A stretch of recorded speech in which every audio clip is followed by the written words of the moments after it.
ইউক্রেনের বিরুদ্ধে লড়তে এত অস্ত্র কোথায় পাচ্ছে রাশিয়া? এই প্রশ্নটি এখন ঘুরপাক খাচ্ছে বিশ্ববাসীর মনে। কারণ প্রায় 4 বছর ধরে চলমান এই যুদ্ধে ক্লান্তিহীনভাবে ইউক্রেনের বিরুদ্ধে লড়েই যাচ্ছে রাশিয়ার সামরিক বাহিনী। ওদিকে পশ্চিমারা ইউক্রেনকে অঢেল অস্ত্র সহযোগিতা দেওয়ার পরও রাশিয়ার বিরুদ্ধে লড়তে হিমশিম অবস্থায় পড়েছে কিয়েভ। এমন বাস্তবতায় কোন দিকে যাচ্ছে যুদ্ধের গতিপথ?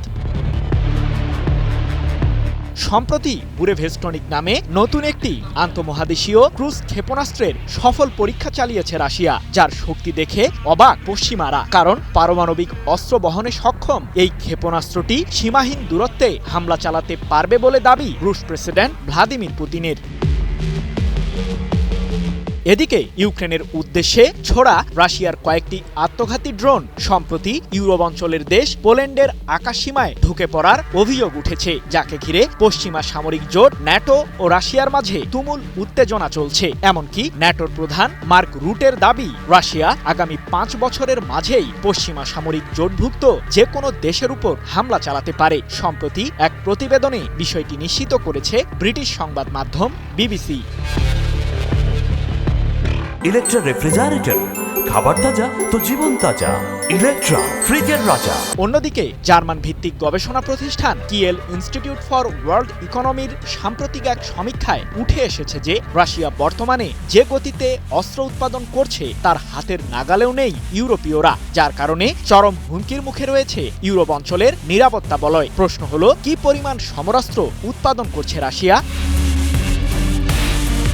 নিজেদের সামরিক বাহিনীকে প্রতিনিয়তই শক্তিশালী করে গড়ে তুলছেন রুশ প্রেসিডেন্ট পুতিন। তার লক্ষ্য একটাই, পশ্চিমাদের বিরুদ্ধে আরও বেশি সামরিক প্রভাব বজায় রাখা। তাই তো প্রতি মাসেই দেশটি 150টি সামরিক ট্যাঙ্ক, 550টি পদাতিক যুদ্ধযান, 120টি ল্যান্ডসেট ড্রোন এবং 50টিরও বেশি কামান তৈরি করছে। সেই হিসেবে প্রতি বছর কি পরিমাণ অস্ত্র তৈরি করছে Russia? Kiel institute for world ইকোনমির দাবি সত্য হলে রাশিয়া প্রতি বছর প্রায় 1080টি ট্যাঙ্ক, 6600টি পদাতিক যুদ্ধযান, 1440টি ল্যান্ডসেট ড্রোন এবং 600টি কামান তৈরি করবে, যার ফলে রাশিয়ার এই বিপুল পরিমাণ অস্ত্রের বিরুদ্ধে লড়াই করা ইউরোপীয়দের জন্য কঠিন হয়ে পড়বে বলে মত সমরবিদদের। রাশিয়ার দখল করা এলাকায় হঠাৎ করেই গেলেন ইউক্রেনের প্রেসিডেন্ট ভলোদিমির জেলেনস্কি। কি করছেন সেখানে তিনি? কুপিয়ানস্কের নিয়ন্ত্রণ কার হাতে এখন? বুলেট প্রুফ জ্যাকেটে জেলেনস্কি যুদ্ধের ময়দানে কি বার্তা দিলেন বিশ্বকে? রাশিয়ার দখল নাকি ইউক্রেনের মুক্তি? কুপিয়ানস্কের যুদ্ধ নিয়ে আসল সত্য কি? রাশিয়া ইউক্রেন যুদ্ধের ময়দানে শান্তি ফেরাতে বড় তালিকার একটি প্রস্তাব প্রস্তুত করেছে যুক্তরাষ্ট্র। যদিও সেই শান্তির প্রস্তাবের বেশিরভাগ অংশই রাশিয়ার পক্ষ নিয়েছে বলে দাবি ইউক্রেন ও ইউরোপীয়দের। এদিকে যুদ্ধের ময়দানে পূর্বের চেয়ে হামলা জোরদার করেছে রাশিয়ার সামরিক বাহিনী। দফায় দফায় ইউক্রেনীয় এলাকা দখলের দাবিও করেছে মস্কো। কিন্তু সত্য ঘটনা আসলে কি? সম্প্রতি ইউক্রেনের উত্তর পূর্বাঞ্চলীয় শহর কুপিয়ানস্কের দখল নেবার দাবি করে রাশিয়ার সামরিক বাহিনী।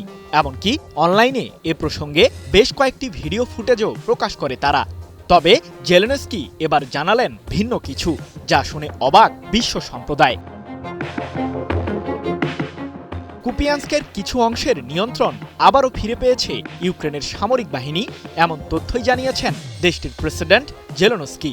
এমনকি এলাকাটির কিছু জায়গায় রাশিয়ার সেনাদের ঘিরে রাখার দাবিও করেছেন তিনি। জেলেনস্কি নিজেও তার বাহিনীর দখল করা এলাকা পরিদর্শন করেছেন, যার মাধ্যমে ইউক্রেন কূটনৈতিকভাবে আরও শক্তিশালী অবস্থানে চলে গেছে বলেও দাবি জেলেনস্কির। বুলেট প্রুফ জ্যাকেট পরিহিত জেলেনস্কির একটি ভিডিও ফুটেজে দেখা যাচ্ছে কুপিয়ানস্কের প্রবেশপথে থাকা শহরটির নাম সম্বলিত একটি সাইনবোর্ডের সামনে দাঁড়িয়ে আছেন তিনি। এ প্রসঙ্গে ইউক্রেনের প্রেসিডেন্ট বলেন, যুদ্ধে সাফল্য অর্জন করা আমাদের জন্য অত্যন্ত গুরুত্বপূর্ণ, যা ইউক্রেনের কূটনীতিতে বড় ধরনের প্রভাব ফেলবে। সম্প্রতি এক প্রতিবেদনে বিষয়টি নিশ্চিত করেছে ব্রিটিশ বার্তা সংস্থা রয়টার্স। এদিকে ইউক্রেনের ন্যাশনাল গার্ডের খার্তিয়া কর্পস জানিয়েছে, কুপিয়ানস্ক শহরে যাতে রাশিয়া আর সামরিক রসদ পাঠাতে না পারে সে লক্ষ্যে প্রবেশপথ বন্ধ করে দিয়েছে ইউক্রেনের বাহিনী। এছাড়াও শহরটিতে থাকা রাশিয়ার কয়েকশো সেনাকে ঘিরে রাখার দাবিও করেছে খার্তিয়া কর্পস। বাছাইকৃত কাঁচামাল ও স্বয়ংক্রিয় ইউরোপিয়ান মেশিনে তৈরি হয় all time honeycomb, all time healthy life. সামরিক বিশ্লেষকরা বলছেন, চলতি বছরের নভেম্বরে রাশিয়ার সামরিক বাহিনী দ্রুত গতিতে ইউক্রেনের দিকে অগ্রসর হয়েছে। রুশ সেনারা ইউক্রেনের ছোট ছোট গ্রামগুলোর নিয়ন্ত্রণ নিয়েছে।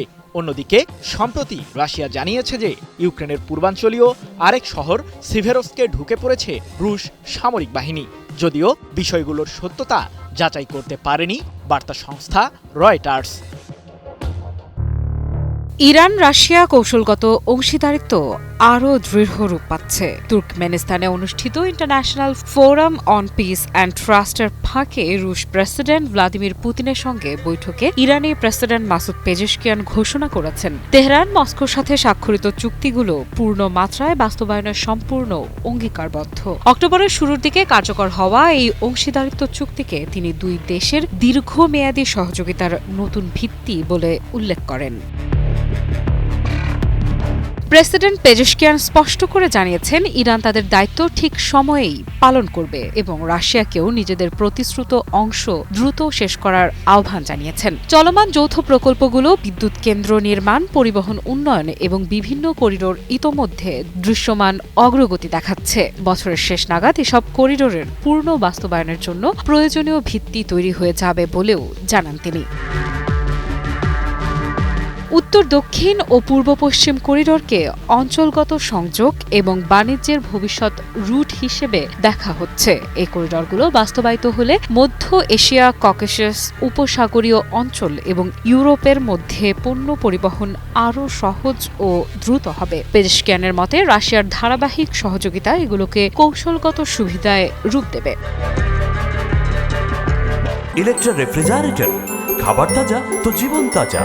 ইলেকট্রা, ফ্রিজের রাজা। কৃষি খাতে ইতোমধ্যে সফলতা দেখিয়েছে দুই দেশ।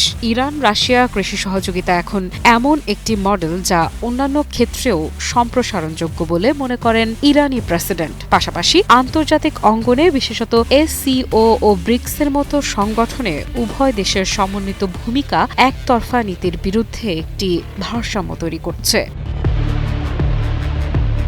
এদিকে রুশ প্রেসিডেন্ট ভ্লাদিমির পুতিন জানিয়েছেন, ইরানের সঙ্গে সম্পর্ক এখন উল্লেখযোগ্য অগ্রগতির পর্যায়ে। তিনি বলেন, কৌশলগত অংশীদারিত্ব চুক্তি দুই দেশের সম্পর্কে নতুন দিগন্ত খুলে দিয়েছে। বাণিজ্যিক সহযোগিতা, যা গত বছর 13% এবং চলতি বছরের প্রথম 9 মাসে 8% পর্যন্ত বৃদ্ধি পেয়েছে, যা দুই দেশের অর্থনৈতিক সম্ভাবনাকে আরও উজ্জ্বল করছে।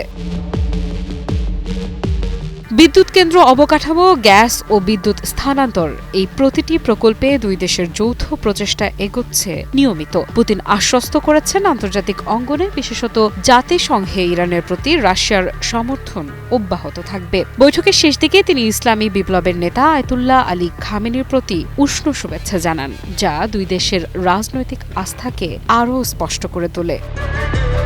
শান্তি কি সত্যি খুব দূরে নয়? ইউক্রেন রাশিয়া যুদ্ধ কি অবশেষে থামতে যাচ্ছে? পুতিনের সঙ্গে বৈঠকের পর এরদোয়ানের এই আশাবাদ কতটা বাস্তব? এই প্রশ্নগুলোই এখন ঘুরপাক খাচ্ছে আন্তর্জাতিক রাজনীতির অঙ্গনে। রাশিয়ার প্রেসিডেন্ট ভ্লাদিমির পুতিনের সঙ্গে গুরুত্বপূর্ণ বৈঠক শেষে তুরস্কের প্রেসিডেন্ট রিসেপ তাইয়েপ এরদোগান বলেছেন, ইউক্রেন ও রাশিয়ার মধ্যকার শান্তি খুব বেশি দূরে নয়। তিনি আশা প্রকাশ করেছেন, শিগগিরই এ বিষয়ে যুক্তরাষ্ট্রের প্রেসিডেন্ট ডোনাল্ড ট্রাম্পের সঙ্গে আলোচনায় বসতে পারবেন। সম্প্রতি তুর্কমেনিস্তানে পুতিন এরদোয়ানের বৈঠকের পর ব্রিটিশ বার্তা সংস্থা রয়টার্স এই তথ্য জানায়। বৈঠকটি এমন এক সময় হলো যখন যুদ্ধের ময়দানে নতুন করে উত্তেজনা বাড়ছে, আবার কূটনৈতিক পরিসরে শোনা যাচ্ছে শান্তির সম্ভাবনার কথা। তুরস্কের প্রেসিডেন্টের দপ্তরের এক বিবৃতিতে বলা হয়েছে, যুদ্ধের অবসান ঘটাতে সম্ভাব্য একটি ব্যাপক শান্তি প্রচেষ্টা তারা মূল্যায়ন করছেন। একই সঙ্গে ইউক্রেন রাশিয়া শান্তি প্রক্রিয়ায় সক্রিয়ভাবে সমর্থন দেওয়ার প্রস্তুতির কথাও পুনর্ব্যক্ত করেছেন প্রেসিডেন্ট এরদোয়ান। তুর্কমেনিস্তান সফর শেষে দেশে ফেরার পথে সাংবাদিকদের সঙ্গে আলাপকালে এরদোয়ান বলেন, পুতিনের সঙ্গে বৈঠকের পর যুক্তরাষ্ট্রের প্রেসিডেন্ট ডোনাল্ড ট্রাম্পের সঙ্গেও ইউক্রেন রাশিয়া শান্তি পরিকল্পনা নিয়ে আলোচনা করতে চান তিনি। তার ভাষায় শান্তি খুব দূরে নয়, আমরা তা দেখতে পাচ্ছি। এই বক্তব্য আন্তর্জাতিক মহলে নতুন করে আলোচনার জন্ম দিয়েছে, কারণ একদিকে যুদ্ধ চলছে তীব্রভাবে, অন্যদিকে শীর্ষ নেতাদের কথায় উঠে আসছে শান্তির ইঙ্গিত। এরদোয়ান জানান, বৈঠকে তিনি পুতিনকে একটি বাস্তবসম্মত প্রস্তাব দিয়েছেন। যুদ্ধের পুরোপুরি অবসান না হলেও অন্তত জ্বালানি স্থাপনা ও বন্দরকে কেন্দ্র করে সীমিত যুদ্ধবিরতি চালু করা যেতে পারে, যা সব পক্ষের জন্যই উপকারী হবে বলে তিনি মনে করেন। বিশেষভাবে কৃষ্ণ সাগরের প্রসঙ্গ তুলে ধরেছেন তুরস্কের প্রেসিডেন্ট। তার মতে, কৃষ্ণ সাগরকে কোনোভাবেই যুদ্ধক্ষেত্র হিসেবে দেখা উচিত নয়, এতে রাশিয়া ও ইউক্রেন উভয় দেশই ক্ষতিগ্রস্ত হবে। সম্প্রতি প্রেসিডেন্ট কার্যালয়ের দেয়া আরেক বিবৃতিতে এরদোয়ান বলেন, কৃষ্ণ সাগরে সবার জন্য নিরাপদ নৌ চলাচল নিশ্চিত করা অত্যন্ত জরুরি। আন্তর্জাতিক বাণিজ্য, খাদ্য সরবরাহ এবং আঞ্চলিক স্থিতিশীলতার জন্য এই সমুদ্রপথ নিরাপদ রাখা প্রয়োজন। তবে শান্তির কথার মাঝেই এসেছে নতুন উত্তেজনার খবর। ইউক্রেনীয় কয়েকজন কর্মকর্তা ও একটি জাহাজের মালিক জানিয়েছেন, ইউক্রেনের দুটি বন্দরে হামলা চালিয়েছে রাশিয়া। ওই হামলায় খাদ্য সামগ্রী বহনকারী একটি জাহাজ সহ তুরস্কের মালিকানাধীন কয়েকটি জাহাজ ক্ষতিগ্রস্ত হয়েছে। উল্লেখযোগ্য বিষয় হল, এর কয়েকদিন আগেই মস্কো হুমকি দিয়েছিল ইউক্রেনকে সমুদ্রপথ থেকে বিচ্ছিন্ন করা হতে পারে। সেই হুমকির পর এই হামলা নতুন করে উদ্বেগ বাড়িয়েছে আন্তর্জাতিক বাণিজ্য ও খাদ্য নিরাপত্তা নিয়ে। এই প্রেক্ষাপটে প্রশ্ন উঠছে, শান্তির কথা আর বাস্তবতার সংঘাত কি আরও গভীর হচ্ছে, নাকি কূটনৈতিক উদ্যোগই শান্তির পথ খুলে দেবে? বিশ্লেষকেরা বলছেন, তুরস্কের ভূমিকা এখানে অত্যন্ত গুরুত্বপূর্ণ। একদিকে ন্যাটোর সদস্য, অন্যদিকে রাশিয়ার সঙ্গে ঘনিষ্ঠ সম্পর্ক। এই দ্বৈত অবস্থান তুরস্ককে মধ্যস্থতাকারী হিসেবে আলাদা গুরুত্ব দিচ্ছে। এরদোয়ানের বক্তব্যে যে আশাবাদ উঠে এসেছে তা হয়তো যুদ্ধক্লান্ত বিশ্বকে নতুন করে আশা দেখাচ্ছে। তবে একই সঙ্গে যুদ্ধের ময়দানে চলমান হামলা মনে করিয়ে দিচ্ছে, শান্তির পথ এখনো সহজ নয়। বাছাই করা আলু আর স্পাইসি সিজনিং এ প্রাণ পোটাটা চিপস নাকি বিস্কিট খেয়ে বুঝে নাও। সবশেষে প্রশ্ন থেকেই যায়, পুতিন, এরদোয়ান এবং সম্ভাব্যভাবে ট্রাম্প, এই তিন নেতার আলোচনায় কি ইউক্রেনের যুদ্ধের মোড় ঘুরিয়ে দিতে পারবে, নাকি শান্তি খুব দূরে নয় এই কথাটিও আপাতত কেবলই কূটনৈতিক আশাবাদের প্রকাশ? উত্তর দেবে সময়। আধুনিক যুদ্ধে শক্তির সংজ্ঞা কি শুধু বিলিয়ন ডলারের চুক্তি? সবচেয়ে দামি অস্ত্রই কি শেষ পর্যন্ত যুদ্ধ জেতায়, নাকি কখনো কখনো সবচেয়ে সস্তা একটি অস্ত্রই পুরো যুদ্ধের নিয়ম বদলে দেয়?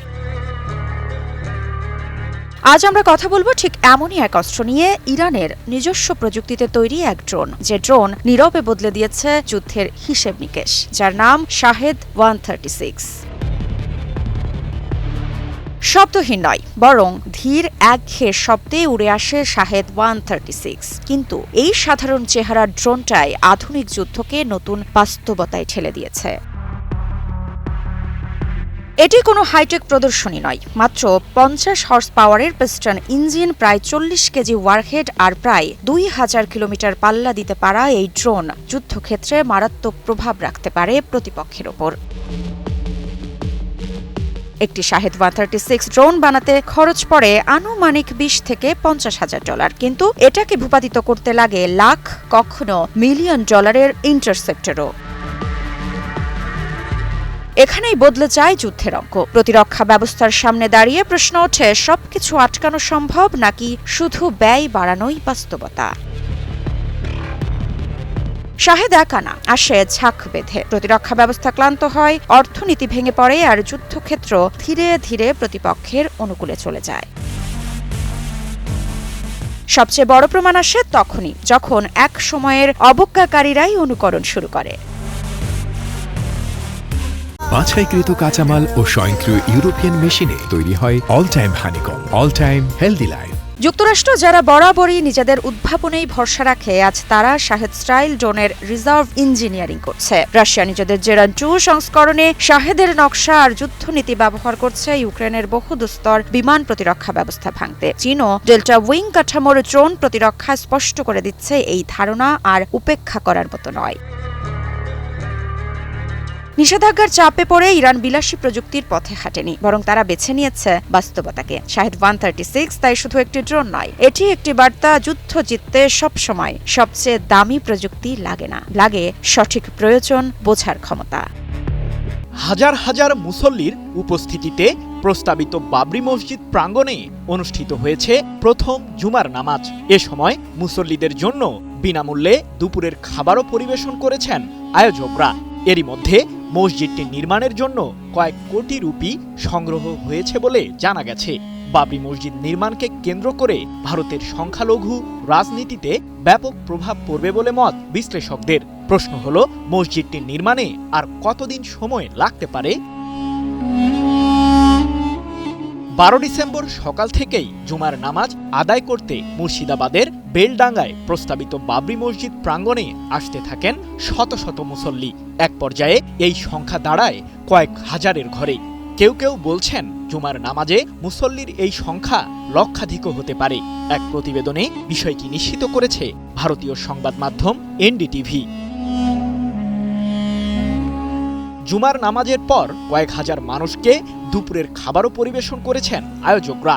এ প্রসঙ্গে রান্নার দায়িত্বে থাকা সদস্যরা জানিয়েছেন, প্রায় 150 কেজি চাল দিয়ে খিচুড়ি তৈরি করেছেন তারা, যা মুসল্লিদের মাঝে বন্টন করা হয়েছে।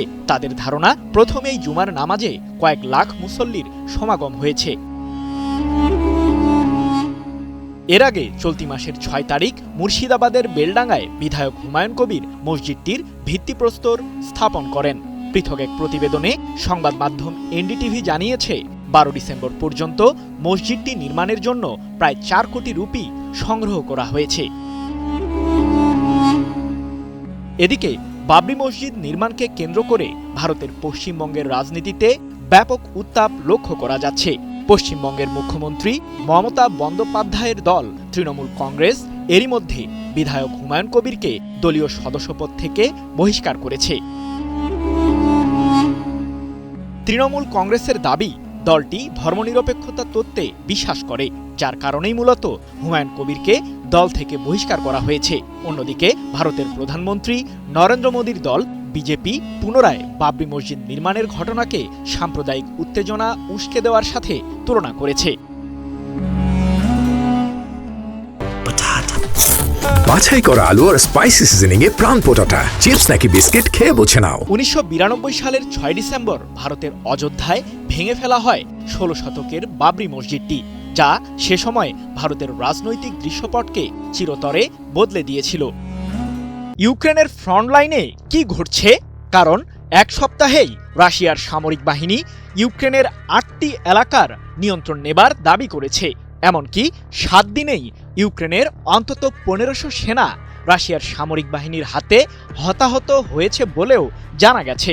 এদিকে ইউক্রেনের পুরো ডনবাস অঞ্চলকেই নিয়ন্ত্রণে নেবার হুঁশিয়ারি দিয়েছেন রুশ প্রেসিডেন্ট ভ্লাদিমির পুতিন। এমন পরিস্থিতিতে এখন কি করবে ইউক্রেন? যুদ্ধে পরাজয় মেনে নেওয়াই কি একমাত্র পথ? ইউক্রেনের বিরুদ্ধে চলমান যুদ্ধে শান্তি চুক্তি করা প্রসঙ্গে কয়েকটি শর্ত জুড়ে দিয়েছেন পুতিন, যার মধ্যে রয়েছে ডনবাস অঞ্চল থেকে ইউক্রেনীয় সামরিক বাহিনী প্রত্যাহারের বিষয়টি। সেই সাথে অঞ্চলটি রাশিয়ার কাছে ছেড়ে দেওয়ারও শর্ত দিয়েছেন পুতিন। অন্যথায় জোরপূর্বক ডনবাস অঞ্চলের দখল নেবার হুমকি দিয়েছেন রুশ প্রেসিডেন্ট। কিন্তু ভূখণ্ড ছাড়ের বিনিময়ে রাশিয়ার সাথে কোনো ধরনের শান্তি চুক্তি না করার কথা জানিয়েছেন ইউক্রেনের প্রেসিডেন্ট ভলোদিমির জেলেনস্কি। শান্তি চুক্তি নিয়ে টালমাটাল এই পরিস্থিতির মাঝেই জানা গেল রাশিয়ার সাফল্যের বিষয়টি। রুশ প্রতিরক্ষা মন্ত্রণালয় দাবি করেছে যে 6 থেকে 12 ডিসেম্বর পর্যন্ত ইউক্রেনে সামরিক অভিযান চালিয়ে সেভেরোভ সহ দেশটির 8টি গুরুত্বপূর্ণ এলাকার দখল নিয়েছে রাশিয়া। এক প্রতিবেদনে বিষয়টি নিশ্চিত করেছে রুশ সংবাদ মাধ্যম তাস। এদিকে যুদ্ধের ময়দান থেকে রাশিয়ার ইস্টার্ন ব্যাটেল গ্রুপ দাবি করেছে যে গত 7 দিনে ইউক্রেনের ফ্রন্টলাইনের বিরুদ্ধে তুমুল লড়াই করেছে রুশ বাহিনী। এতে ইউক্রেনের অন্তত 1580 জন সেনা হতাহত হয়েছে বলে দাবি রাশিয়ার। এছাড়াও এই ঘটনায় ইউক্রেনের 26টি সাজোয়া যান সহ 8টি ফিল্ড আর্টিলারিকে ধ্বংস করেছে রুশ সামরিক বাহিনী। কিন্তু রাশিয়ার দাবি আসলে কতটা সত্য? সম্প্রতি ইউক্রেনের উত্তর পূর্বাঞ্চলীয় শহর কুপিয়ানস্কের দখল নেবার দাবি করে রাশিয়ার সামরিক বাহিনী। এমনকি অনলাইনে এ প্রসঙ্গে বেশ কয়েকটি ভিডিও ফুটেজও প্রকাশ করে তারা। তবে জেলেনস্কি এবার জানালেন ভিন্ন কিছু। বাছাই করা আলু আর স্পাইসি সিজনিং এ প্রাণ পোটাটা চিপস নাকি বিস্কিট খেয়ে বুঝে নাও। কুপিয়ানস্কের কিছু অংশের নিয়ন্ত্রণ আবারও ফিরে পেয়েছে ইউক্রেনের সামরিক বাহিনী, এমন তথ্যই জানিয়েছেন দেশটির প্রেসিডেন্ট জেলেনস্কি। এমনকি এলাকাটির কিছু জায়গায় রাশিয়ার সেনাদের ঘিরে রাখার দাবিও করেছেন তিনি। জেলেনস্কি নিজেও তার বাহিনীর দখল করা এলাকা পরিদর্শন করেছেন, যার মাধ্যমে ইউক্রেন কূটনৈতিকভাবে আরও শক্তিশালী অবস্থানে চলে গেছে বলেও দাবি জেলেনস্কির।